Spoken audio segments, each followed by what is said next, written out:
Personal Finance Edition. My name is Rashmi and I'm here with my co-host Olivia. Today, we will be talking about one of the foundational skills you need to do well in personal finance. One of the main steps in setting yourself up for success in your finances is knowing exactly what you want to achieve. In order to do so, you need to have financial goals.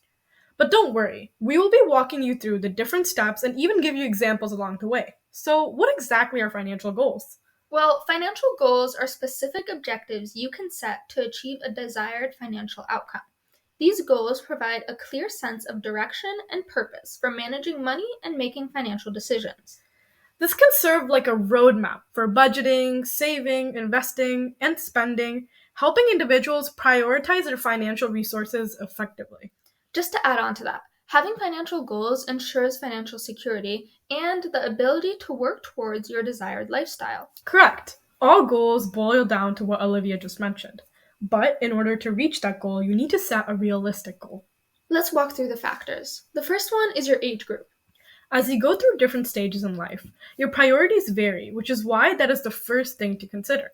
So if you're a teenager, your financial goals will most likely revolve around education. They might aim to save for college, tuition, textbooks, or other educational expenses that might arise.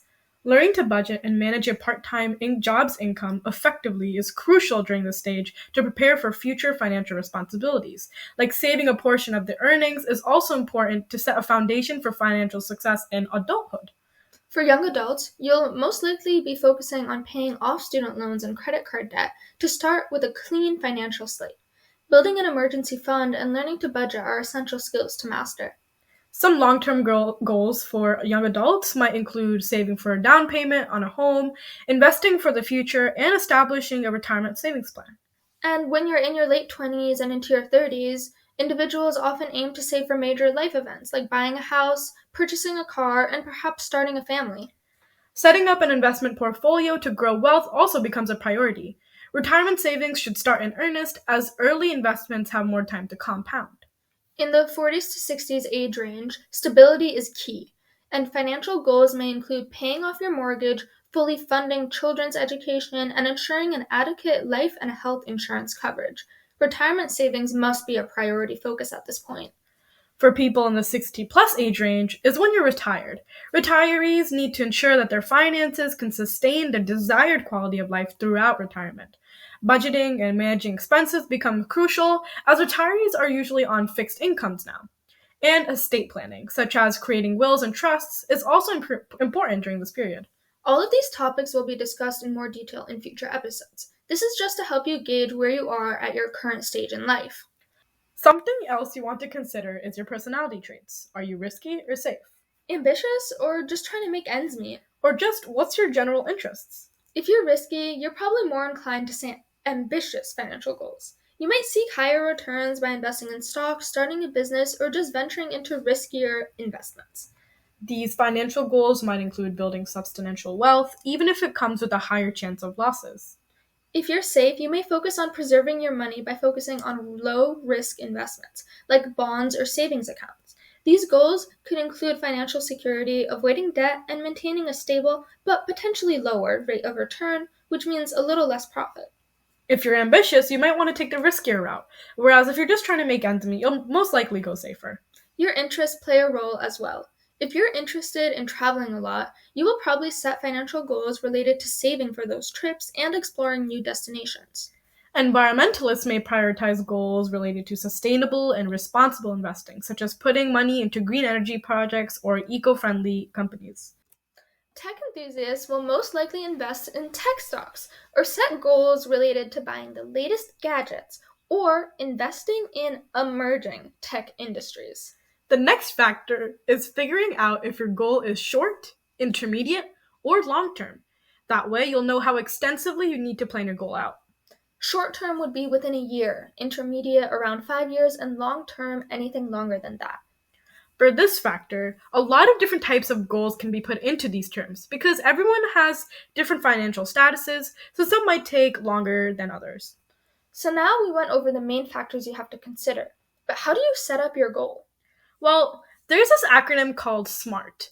A lot of schools use this, so we're very sorry if this causes you any flashbacks. However, it's a very useful tool to help create your goals.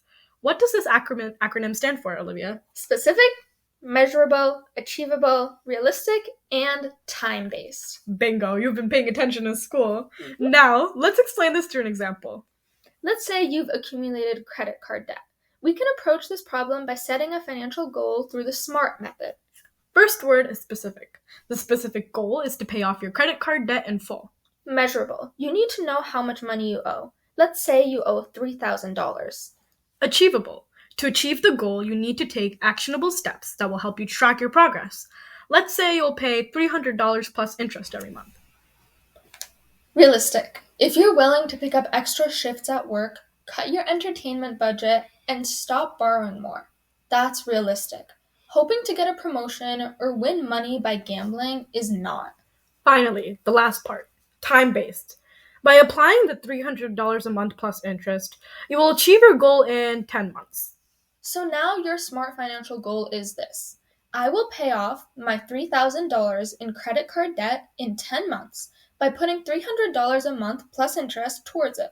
I will achieve this by cutting my entertainment budget and not using my credit card during this time. That's a great example. How about we go through this from the beginning? Do you have any goals, Olivia? Yeah, I want to have a car when I'm older.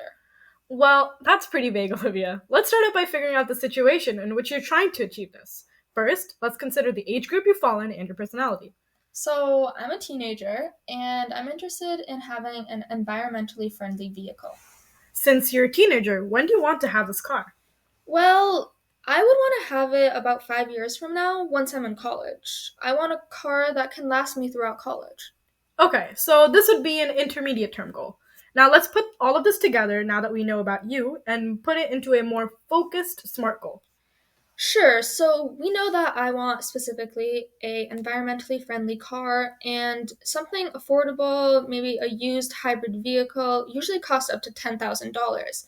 Since this is just a car that I want to get me through my college years, I'm okay with having a used vehicle. And that's the most realistic thing that I could pay for as well. That takes care of S, M, and R. Notice that you don't necessarily have to go in order. Do whatever makes sense for you, but make sure to include all 5 parts. And with Olivia's 5-year time span, this is for sure something that she can achieve, as long as she's consistently saving for her goal. Trying to save up $10,000 in 5 years, which is 60 months, is around $170 a month, depending on the exact car you decide on. And keep in mind, this is a reasonable cost for me because I already have a part-time job and make enough to save $170 a month. It's not like this money's coming out of thin air. Altogether, we can make one SMART goal. Here it is! I will save up $10,000 for a used hybrid vehicle within the next 5 years by saving $170 per month from my current income from my part-time job. Now that's a great plan, Olivia. With your own SMART goals, you'll be setting yourself up to achieve your financial goals. Thanks for listening to this episode of Community Corner Podcast Personal Finance. This is Olivia and Rashmi.